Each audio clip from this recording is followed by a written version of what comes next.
tassa bhagavato arahato samma sambuddhassa.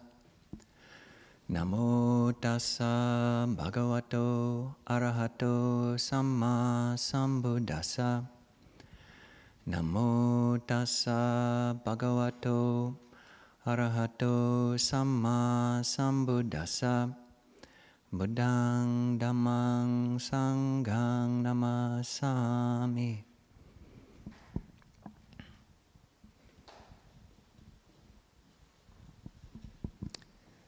I really like that image of the sprout body because it's something that you can take off of the cushion.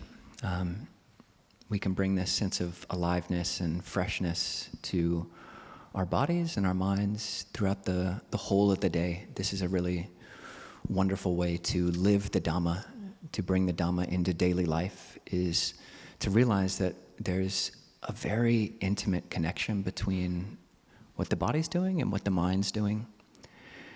And there is this connection between the sense of tightness and bodily constriction and holding in different spaces with the similar aspects of tightness and mental rigidity.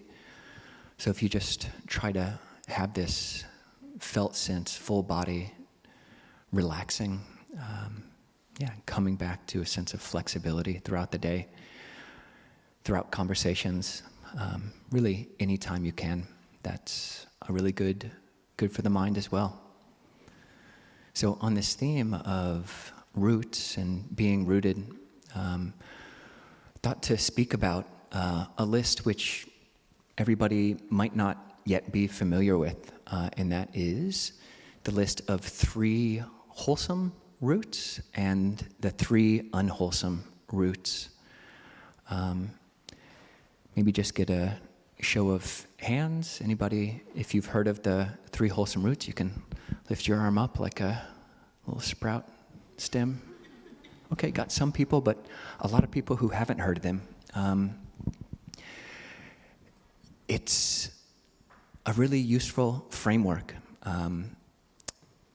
Most of us, I think, who weren't born into a Buddhist culture, we come to Buddhism or come to the Dhamma, come to meditation through meditation, for meditation, and our conception of what the Buddha's teachings can give are quite limited, and it's really just an exercise, maybe even just a technique that we do when we're sitting.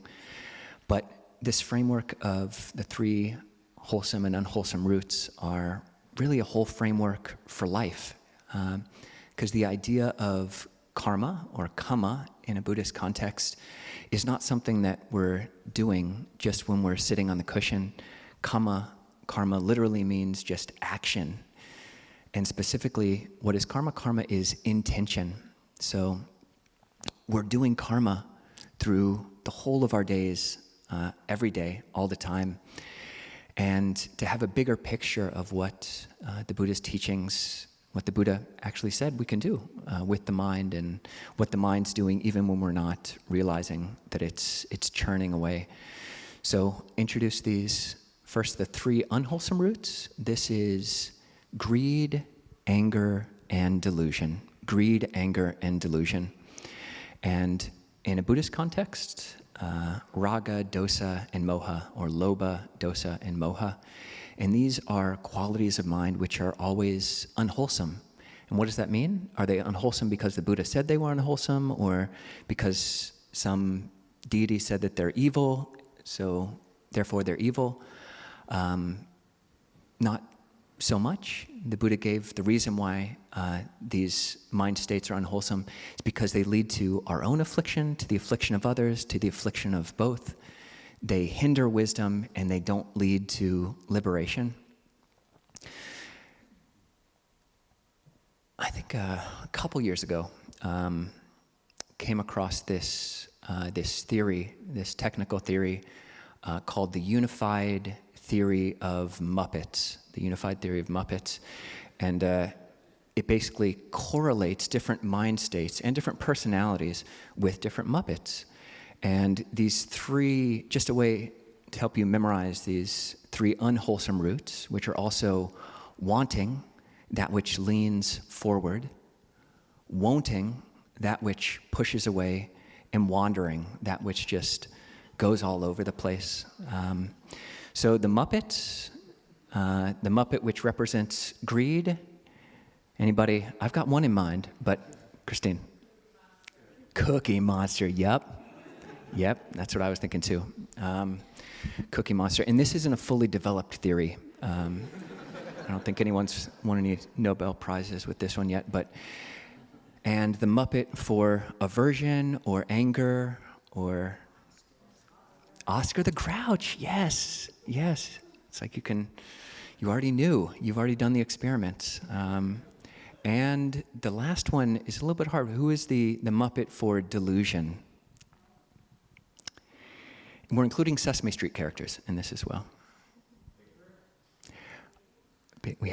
Someone said Big Bird? Elmo. I'm going to cut it off because I don't want people to get offended. I was thinking Snuffleupagus, that big old elephant kind of lumbering along, elephant-like shaggy thing.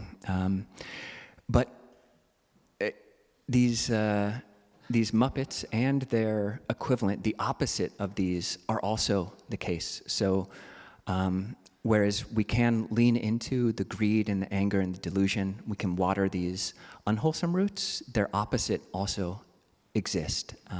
And this is the path of non-greed, non-anger, and non-delusion. So, and each of these three run the whole spectrum of their unwholesome and wholesome equivalents. So greed is an umbrella term for every inclination towards wanting. It's greed, it's craving, it's desire, it's even just the kind of unhelpful liking that's going to get you maybe into trouble. And similarly with anger, it's the whole spectrum of dislike and hatred and vehemence and everything that just pushes away from sense contact. And delusion is the whole realm of just being confused about it all. And on the opposite side, non-greed is just the absence of greed. Non-anger is the absence of hatred, anger, and non-delusion is the absence of that. But you can also conceive of it in their positive equivalent. So non-greed is not just a blank absence, which by itself is good. If we could just abide in not disliking, if we could just abide in a state of non-greed, that would be enough. But if we can take it to the next level and actually bring up a mind of generosity, a mind of giving, that's a root which has been thoroughly watered and well looked after. In this whole realm of non-anger, that when you feed it and when you nourish it and mature it, then that is the whole sphere of loving kindness and friendliness. And non-delusion can really become wisdom.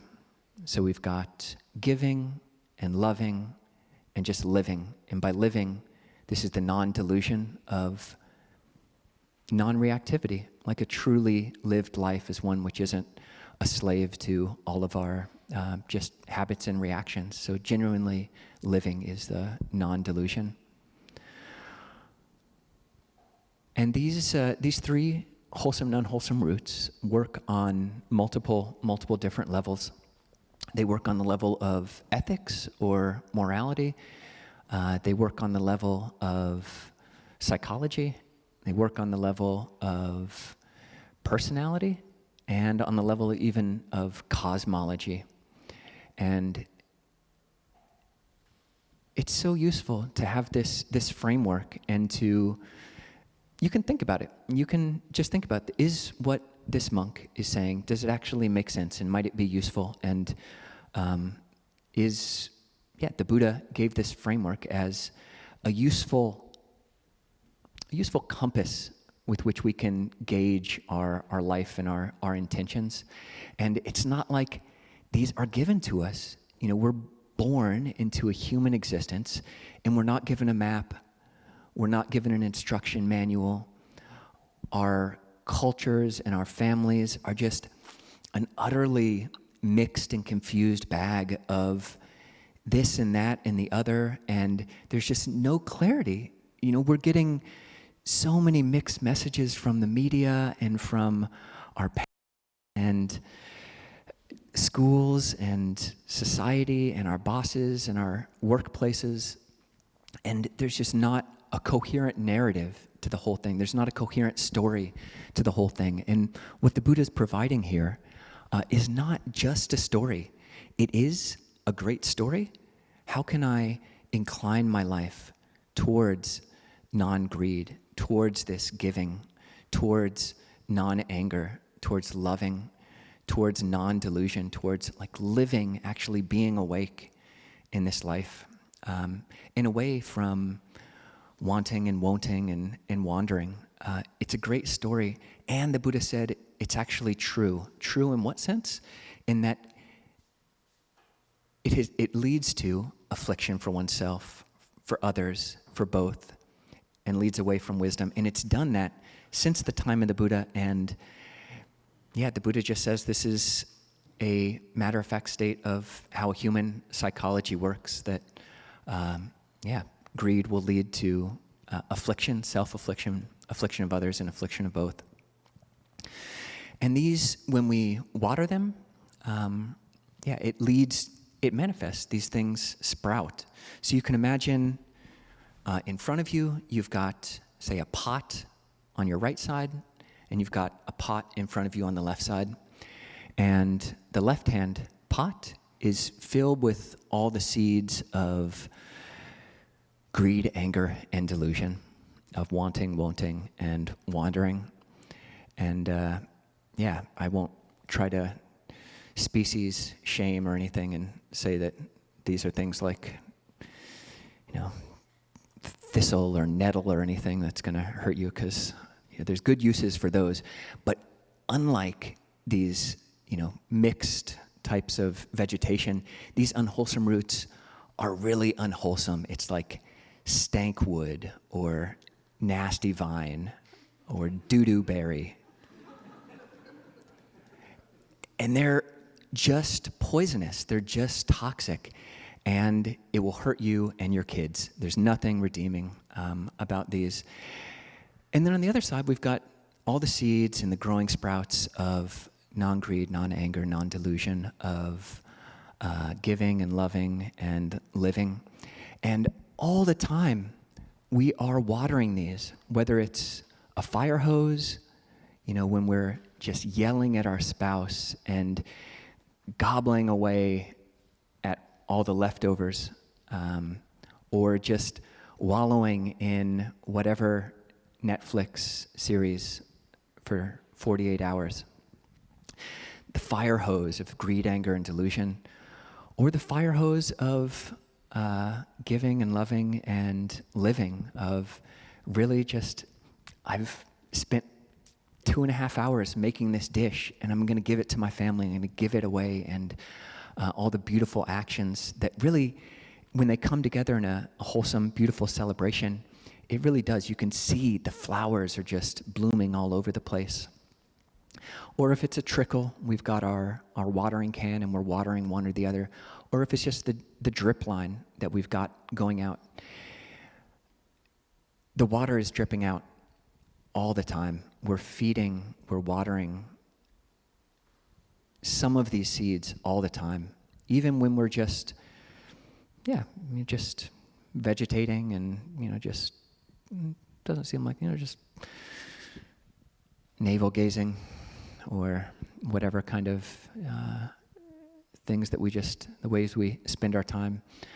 It's good to realize that the water drip is on and inclining in the direction of the beautiful flowers and the sweet fruit of giving and loving and living. So these things feed our ethics, our sense of morality. Once a month, we chant the 5 precepts. These are the basis for a Buddhist sense of ethics. So refraining from killing, from stealing, from sexual misconduct, from lying, and from taking intoxicants. And why do we do all those? Why do we do any of them?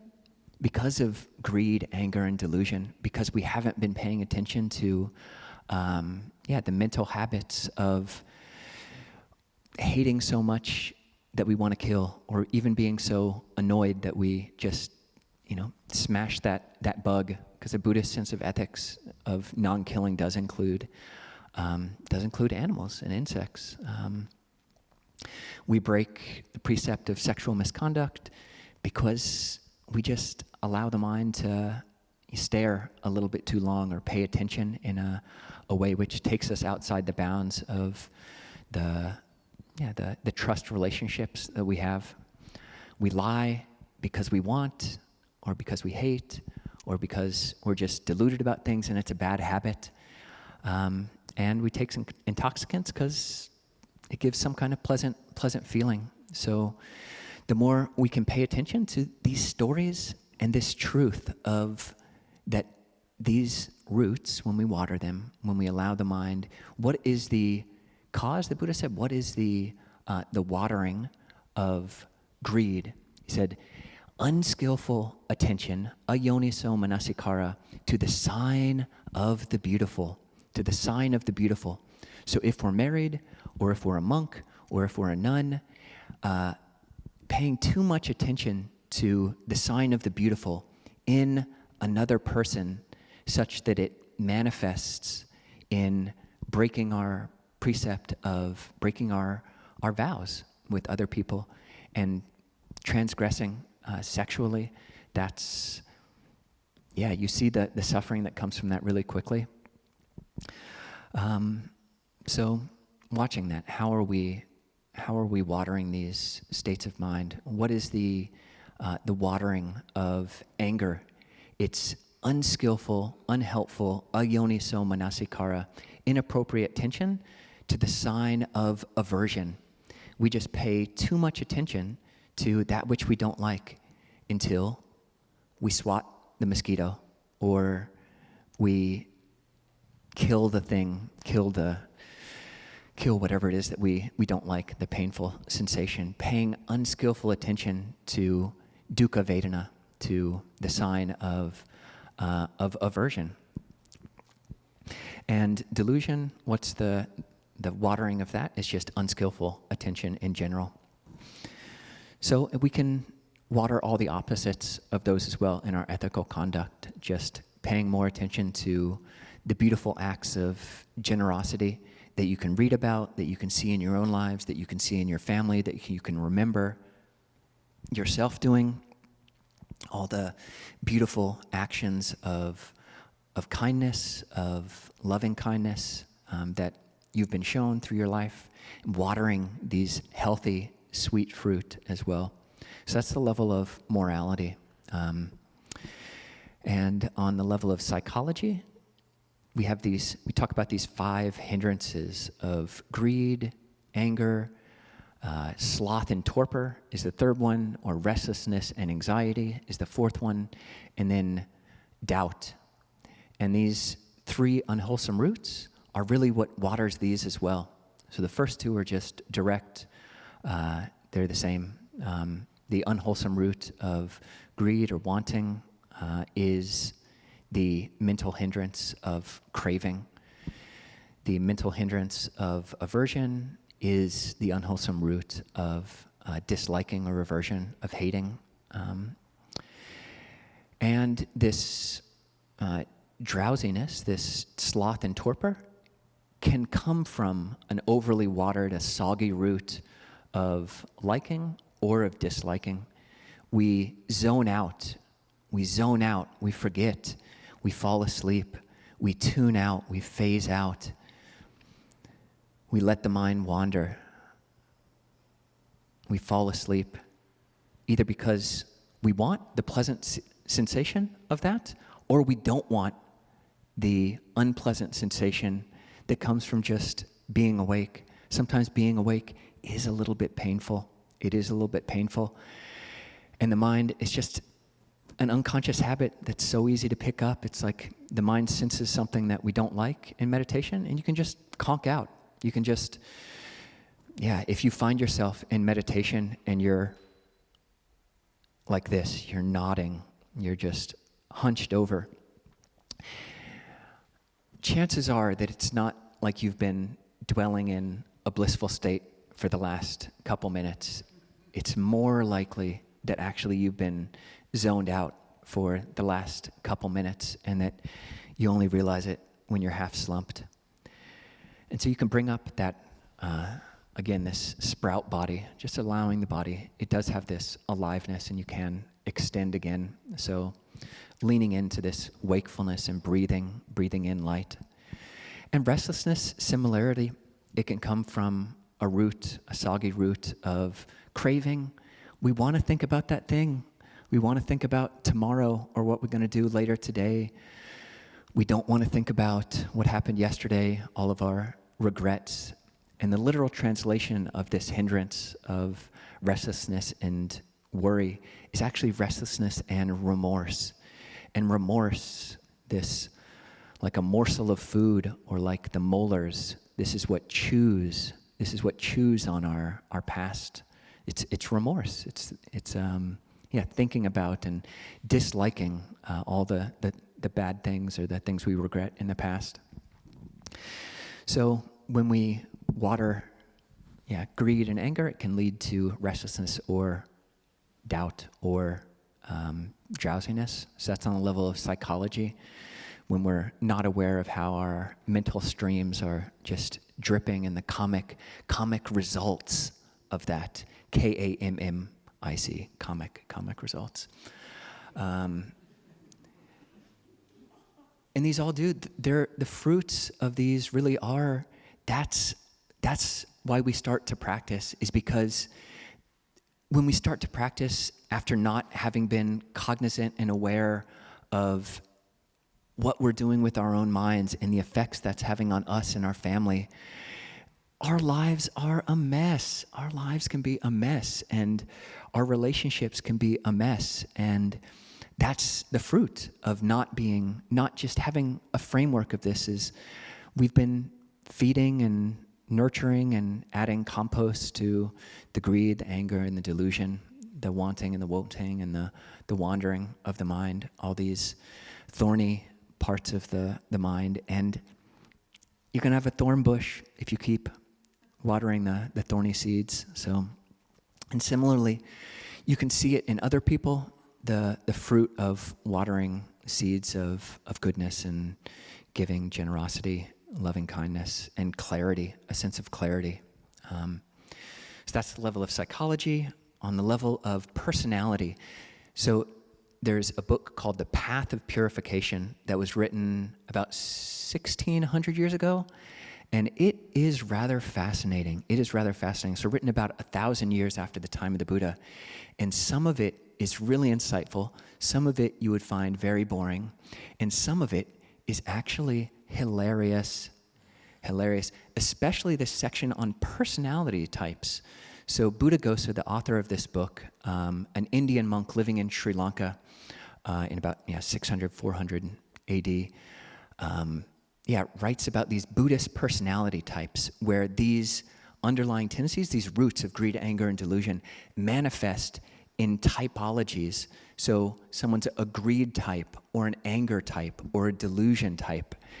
And you see it, and Buddhaghosa describes these different personality types in hilarious ways, describing how the greed type walks. They walk in this really sensual way. Every step is just perfectly placed. And the anger type, they step and they dig their foot in with their heel, and then they stab their toes in and kind of walking erratically, and they got their place they got to go. And the delusion type is just all over the place, and their legs are dangling. And how they eat, the delusion type eats sprinkling food all over the place, and they get food all over their face, smeared on their face. The anger type sleeps with a scowl. They throw themselves on the bed, and then they sleep with the scowl on their face. And the delusion type sleeps on their belly. They just sleep on their belly. And it's hilarious how each of these types sweeps. So in monasteries, we don't have that much, we don't do that much, but we sweep a lot. So the greed type, they sweep perfectly, and there's no dust going everywhere because they don't want to get it in their mouth. And the anger type's just, I got to get this done, and sweeping everywhere. And the delusion type is just over here and over there. And so what type are you? And are you a greed type? Are you an anger type? Or are you a delusion type? And it's good to realize that actually we're all three. All of us are all three. And to not hold this Buddhist typology, or really any type of personality system. A number of us have really been getting into the Enneagram and the fascinating nature of 1s through 9s. But in a Buddhist context, the fundamental truth we always have to remember is there's no self here, there's no soul. We're not inherently a greed type or an anger type or a delusion type. But you do see these tendencies, and you can see the patterns in yourself. And these patterns come from just an unconscious drip of attention, just the earliest unskillful attention given to venting and to wanting and just spacing out, or to their opposites, the clarity that comes from steadily watering, the beauty of these wholesome roots. And then even on the level of cosmology, so a Buddhist cosmology, there are other realms in a Buddhist cosmology. There are these heavens and hells and hungry ghost states and states of titans, or these giants. And basically, whether you think about it as an actual place, an actual existence, or as just the personification of a mental state, or the spatial equivalent of mind states, heaven is basically greed perfected in a certain direction. If you're really good at your greed, then that'll lead to a heavenly-ish existence. And hell is hatred perfected. And the hungry ghost realm, or the animal realm, is basically delusion perfected. And you see it in yourself, we see it in ourselves, and we see it in the glows close around us. When we start feeling like an animal, we start giving vent and allowance to the different animalistic, deep natures within us. And it's nice to be a human. It's nice to be a human. And the uprightness, we can do that. We can do that. And so those are the unwholesome and wholesome roots, and non-greed, non-anger, non-delusion. Non-greed, non-anger, non-delusion. Not wanting, not wanting, not wandering. This giving and loving and living. And these three, if you don't want to be Buddhist, if you didn't come here for the religion, that's totally cool. That's totally cool. If all the bowing makes you uncomfortable, no worries, no problem at all. But this is a way, our lives, even if we don't realize it, we got to serve somebody. Our minds, our intentions are, we're acting from some kind of hierarchy of what's worthy of a human life and what's unworthy of a human life. And I don't know, people, when they're bowing to all sorts of stuff. But one way to make bowing meaningful is to make bowing meaningful. And if bowing to the Buddha, Dhamma, and Sangha, that just seems like some kind of hero worship, or it doesn't make sense to you, then bowing to these qualities of generosity and to loving kindness or friendliness and seeing clearly, bowing to non-greed, non-anger, non-delusion, because that's the direction.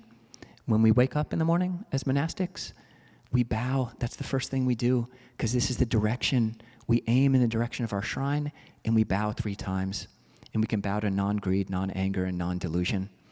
And maybe that will make more sense to you. And really, each of these refuges, the Buddha is the perfection of non-greed, non-anger, and non-delusion.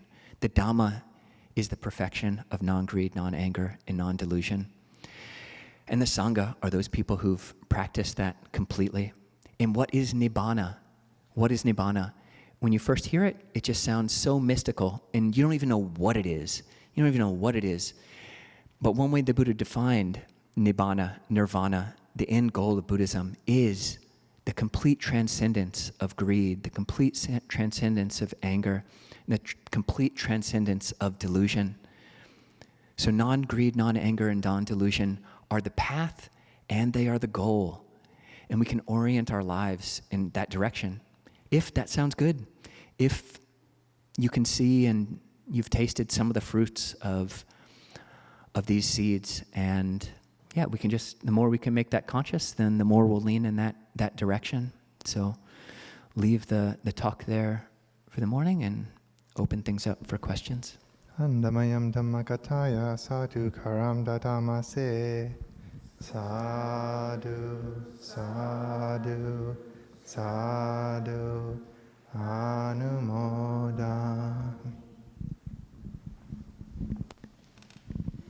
Okay, so we can open things up for questions, and I think Miles over there has a mic, so if you've got a question or a comment, you can just raise your hand and Miles will bring a mic to you.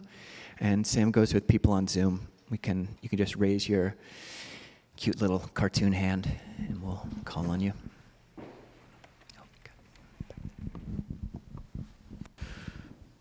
My question is, where does fear fall in the spectrum of greed, anger, and delusion? The way that you were describing anger, it sort of feels like it would fall on that spectrum.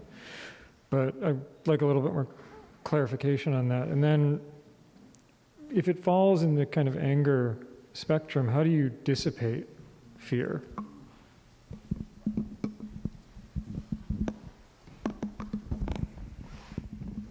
It is its own flavor. And there's another list called the 4 biases. That's being biased by greed, by anger, by delusion. And the Buddha adds a 4th of being biased by fear. So the Buddha is highlighting there that it does have its own flavor. But when you feel it, when I feel it, it does have a similar character to, both delusion. It's somewhere in between the sphere of delusion and of aversion. I don't like this. I've some sense contact. I've seen something. My eyes have scanned the environment, and I'm afraid of that one thing. And one really useful tool for that, the Buddha said, he brings it up in the Bhaya-bhairava Sutta of the Majjhima Nikaya, says, when you notice fear in yourself, if you're walking, keep walking. If you're sitting, keep sitting. If you're lying down, keep lying down. If you're standing, keep standing. Or even more specifically, like if I'm looking in a particular direction and fear comes up, okay, don't automatically jut my eyes off to whatever it is that has piqued my fear, if it's truly not dangerous. And then just staying with that, because like, okay, fear has arisen, and I want to run in any direction that's not here. I want to look away from, or at, whatever that is.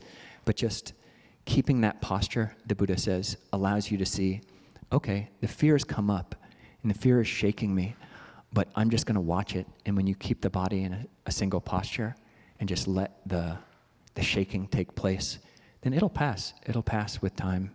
And that's a good lesson to watch. I'd love to.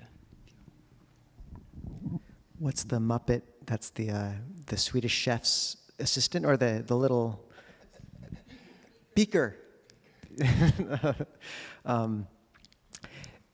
One thing is, the Buddha labeled greed, hatred, and delusion, they're always unwholesome. And for those who aren't familiar with Buddhist language, there is a wholesome form of desire called Chanda, which is zeal. So it's not like we give these things up and step into kind of a blank numbness. But the Buddha was, one of the things you begin to appreciate as you dive deeper into the teachings is the Buddha's nuance. He didn't put fear as one of the unwholesome roots for a reason, because there's a reason to be afraid sometimes. And the Buddha said there's 5 kinds of loss: health, wealth, relatives, right view, and morality. And he said of the first 3 are trifling. You will lose your health, you will lose your relatives, you will lose your wealth. But the last 2, right view and your morality, those are valuable things, and their loss is terrible. and you should be afraid to lose those. So if you find yourself leaning towards breaking a precept, it's good to recollect what are the consequences of this, not just in this life, but if you do believe in multiple lives, like what will the echoes of this be? And some of you know the Buddha talked about two guardians of the world, Hiri-ottappa, which is conscience and concern. So Hiri is kind of a sense of our own values and that disjunct between knowing something's beneath us, and then Ottappa is fear of the consequences of that action. And Buddhaghosa from the Visuddhimagga, which Ajahn Kovilo is referencing, it really is it has brilliant images in it, but he compares Hiri-ottappa to a spear, and one side is smeared with excrement, and that's Hiri. That's the sense of this is below us. You don't want to be touched by that. And Ottappa is a red-hot, glowing spear, and so the sense like these consequences really will burn. And I don't know if others have that experience of when you compromise your sila, you really feel vulnerable, and like there's a sense that you've opened up, you're vulnerable in a way. So I'd say unwholesome fear, which is where most of us live a lot of the time, absolutely one wants to give it up. But the Buddha also did not list that under always unwholesome for that reason, I think, as well. Please. Can we get a mic for him? And Joseph, we might open up the space a little bit to those voices which are a bit less, I'm sorry. Thank you, Ajahn. So I'm here, I came from Israel. I'm here without my better half, my spouse. She's, okay, can everyone hear me? Yeah. And she's a really dedicated Buddhist. She was considering even becoming a nun. And her grandmother is now in great pain. And sorry.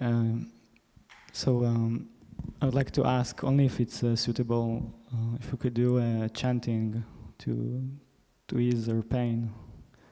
And I mean, as a dedication. And I'd like to thank you for what you're doing. We met people in Israel, in Thailand, who attend these meetings via the internet, and it gives them a lot of strength and comfort. So I'd like to thank you for that. Yotan, right? Yotam. Yeah, yes. We mentioned you at first, and it's good to see you here. Yeah. How long are you staying for? I'm going back tomorrow. Okay. I'm here with my sister and also my stepmother. There too. Welcome both. Thank you so much for speaking to all this and for coming and just being part of that wider community. And we'd be happy to do a chant at the end of this, and we could also step aside briefly after things have wrapped up and do a more kind of intimate chant briefly, if that would be helpful. So, certainly. Thank you. And sorry, Joseph, I saw you didn't actually have your hand up. You just happened to be at the top of the screen. It's good. Oh, sorry, Joseph. Never mind, you do have your hand up. Sorry, I think we're going to keep this space open for a little bit more to those who speak a bit less today. Do we have any others in person?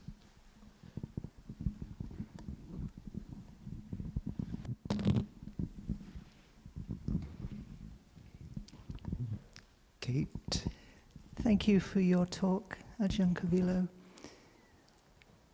And Ajahn Nisabo, you mentioned Chanda as wholesome desire, and I'm wondering if you could speak more about Chanda and how it is distinct from unwholesome desire, and how one knows the difference in lived practice between, and I'm thinking particularly here of wholesome desire for Buddha Dharma Sangha, wholesome desire for awakening, wholesome desire for making progress on the path, and how that feels different from unwholesome desire of greed for sensuous things, for physical things.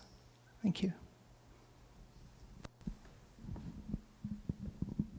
Yeah, thank you, Kate. The distinction Kate's pointing to is the difference between, wholesome desire, chanda, and unwholesome desire of tanha, or this unwholesome root of craving or greed.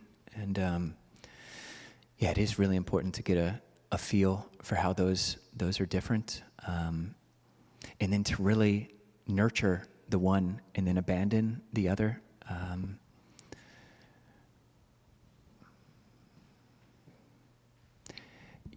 With the unwholesome roots, there's often a sense of unbalance, like you're leaning so far that you're actually falling over, which you won't find in the balanced sense of chanda or wholesome desire, which is actually part of the path. It's part of right effort. So you generate desire, activate persistence, arouse energy, and pursue the cultivation of wholesome qualities and the abandoning of unwholesome qualities. You start to feel the micro facial expressions of greed versus greed, anger, and delusion, which, greed and anger can be coming from greed as well. And the wholesome Dhamma desire just doesn't have those same kind of the intensity of, the same physical tension that the others can have. But it can get quite subtle. I mean, you can see it in its gross forms, and like macro body gestures or movements, or the way that people hold their bodies and move in the world. But it can get subtle. And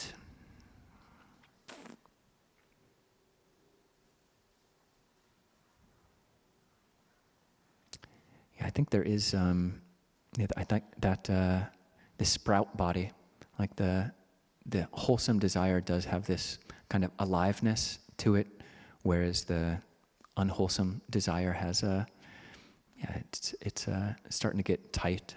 So just a general bit of the somatic feel to it. But Ajahn, I'd love it if you could fill it out. Is Elmo Chanda taken to an extreme a little bit much? Elmo's non-anger. Okay. No, that was a good answer. Just the intuitive feel of it, I think, over time. And I would say Chanda has a lot to do with wanting to make things whole. What's that Judaic term for piecing together the world that's been broken apart? Telem? Shalom. Yeah, tikkun olam. Yeah, the idea that the world's been shattered into these broken pieces of God, and this desire to put it back together. Like, I think Chanda often has this feel of making things whole again, and I think it's much more aligned with the dopamine system, which makes meaning, which is a huge source of our positive Vedana in life, and Tanha has a lot to do with consuming in the serotonin system and satiation, and just think the Cookie Monster, it's so right on. And I think Chanda has a lot more to do with enjoying the process, like when you really get into writing something or doing something beautiful, whereas Tanha has a lot to do with fixation on the end and getting something. And Tanha is suffering. Like, if you're really binging, it's painful. Like, you want it to be over almost. Like, you want to get to the end of, like, the Cookie Monster's not having fun, and I think that's another metric as well. Do you know more Muppets than I do, Ajahn? I'm sort of out of the... I don't know. I didn't want to go with which one epitomizes giving and loving, and because there's just so many giving and loving Muppets. Yeah. But Elmo is, I don't even, Tickle Me Elmo. Does anybody remember that guy? Yeah. Hug me. Yeah, it's non-hatred epitomized. Joseph, if you... Thank you, Ajahn. So I'm doing some research on the work on compassion and empathy that was done by Tanya Singer and Matthew Ricard. And what I noticed is that they showed that one can develop mindfulness as a practice, one can develop compassion as a practice, but a separate thing which didn't necessarily come about from cultivating mindfulness and compassion was perspective taking. Being able to see, it's known as theory of mind, or recognizing, okay, what's it like to be Ajahn Kovilo? What's it like to be Ajahn Nisabo? What's it like to be this person? I was wondering if in the Theravada tradition, does this sound familiar? How would one train in cultivating perspective of, or theory of mind, or being able to see the perspective of others? Because I feel like this would benefit myself, others, and both. Thank you. I'll just say something quickly and then pass it to Ajahn. There's a really powerful pairing of suttas called the Dukkata and Sukkata Sutta. And the Buddha says, whenever you see someone come on hard times, struggling, you should think, I too, in the course of this long, long wandering on through samsara, have experienced just this sort of thing.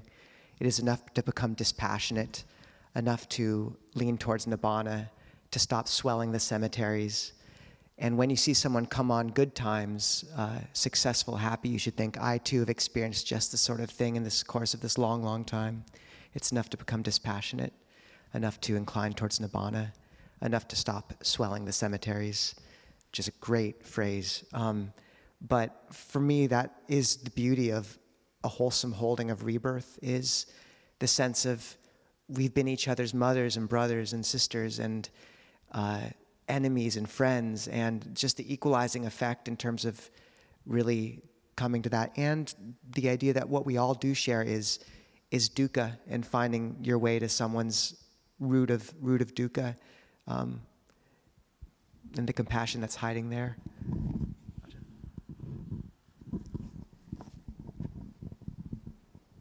Yeah, I think a type of higher order thinking. So if you're able to just, usually we're just all caught up and knotted in our own views and likes and dislikes of the world, just totally tangled within our own tangle.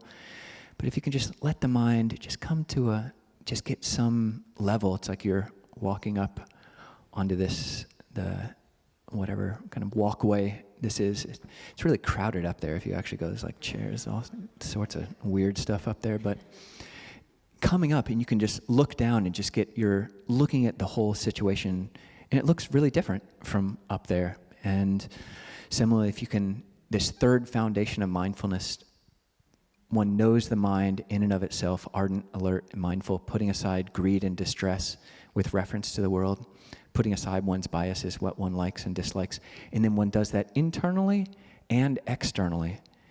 You recognize mind in and of itself. This is a mind, if it's internally, this is a mind of greed, and you can know the greedy mind as a greedy mind. And that knowing of a greedy mind as a greedy mind is not actually greedy in itself. Similarly, if you see someone else doing something which seems like it's coming from a greedy mind, knowing the greedy mind, the hatred mind externally as what it is or what it appears to be, but just not being biased, not hating the one and wanting the other.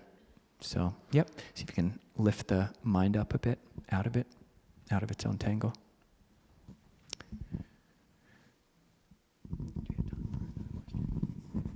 Maybe one last question, if we had it.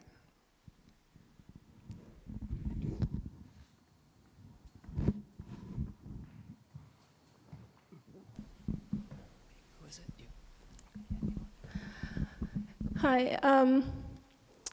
I got really struck by the words unskillful attention to aversion, and spent a lot of time kind of percolating on because I have a lot of that, but I don't have a lot of anger. It just kind of like I pay attention to my aversion unskillfully, and it ends up in avoidance and fear. And so I started thinking about what would be the skillful attention to aversion, because, sometimes aversion is protective. Sometimes like we really need to step away from something, or someone's behaving really badly, and so you don't want to be like, not paying attention to that at all. But how do you do it skillfully? Because like avoidance and fear hasn't worked really great. Anger, probably not good either. What do you do? How do you just sit with it? Or do you just sit with it? I love that you used the word percolating for that, percolating on your anger, aversion, because it's the exact, that is the issue with ill will, is a constant, that's the drip line for most of us, I think, actually. It's interesting, of the 3 wrong intentions in the second factor, the Noble Eightfold Path, it's the intention towards kama, sensuality, the intention towards ill will, and the intention towards cruelty. And 2 of those 3 are aversive, because I think for many of us, it's just one of the easiest things to kind of dwell in, with that drip line of just a steady drip of aversion in one way or the other. So I think it's really important to keep an eye on. And Ajahn Brahmali says our daily mindfulness should have 2 chief functions, often for many of us, to keep our ethics and to not dwell in aversion. So I think there's a lot of, sometimes it is just enough to name it, aversion. But that can become a bit of a cop-out, because really sometimes the coals are still smoldering, and you really have to take seriously that drip line, because it will feed that. One very powerful means is just to label unpleasant feeling, like dukkha vedana, like it hurts to be angry, and just labeling the feeling before that's undergirding all of the proliferation that's on top of it just undercuts it. Other times you really have to give attention to the bright point of the person you're thinking about.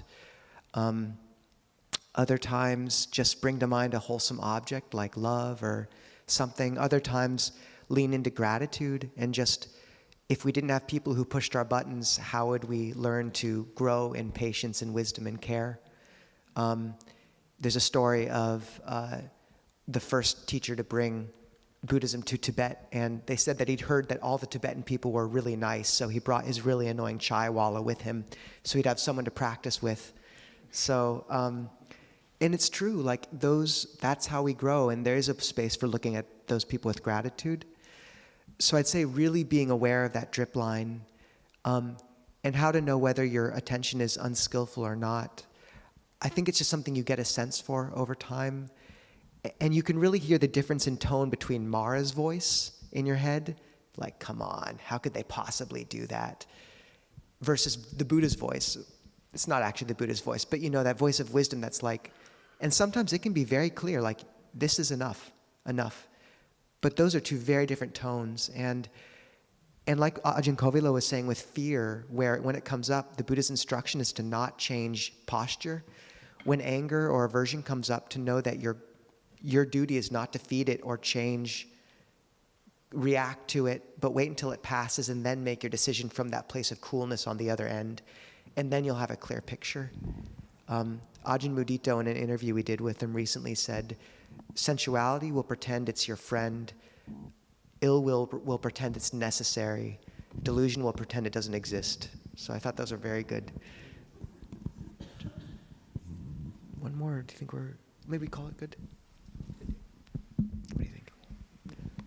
We'll call it, unless we have one more itching to ask a question. Okay, good. Sorry. So.